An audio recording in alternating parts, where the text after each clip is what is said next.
নলবাৰীৰ কাৰণে কৈ যাওঁ, এইবাৰ আমি নলবাৰীৰ কাৰণে যিমান কৰিলো অহাবাৰ আমি তাতকৈ 4 গুণ বেছিকৈ কৰিম। কিমান গুণ বেছিকৈ কৰিম?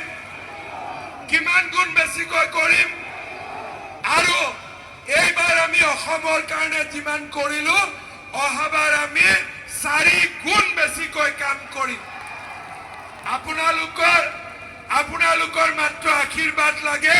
দিনে ৰাতিয়ে মিনিটে ঘণ্টায় খালি অসমৰ কাৰণে আমি কাম কৰিম আৰু অসমক ভাৰতৰ ভিতৰতে এখন সৰ্বশ্ৰেষ্ঠ ৰাজ্য হিচাপে আমি নিৰ্মাণ কৰিম।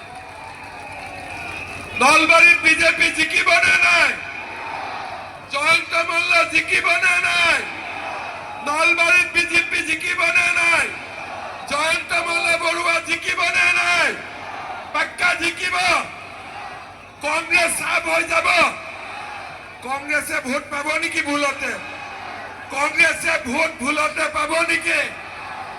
আপোনালোকে সকলোৱে চাব, এইবাৰ যাতে নলবাৰীত জালুকবাৰীতকৈ বেছি ভোটত হ'ব। চ্যালেঞ্জ একদম জিকিব লাগিব। হৈ যাব। পুৰা আপোনালোকে চেষ্টা কৰক। জালুকবাৰীতকৈ এটা ভোটত হ'লেও বেছি নলবাৰীত জয়ন্ত মল্ল জিকিব লাগিব। পাৰিব? পুৰা পাক্কা।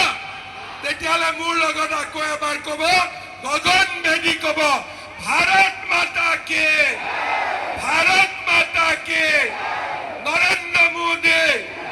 নৰেন্দ্ৰ মোদী, নীতিন নবীন, দিলীপ শইকীয়া।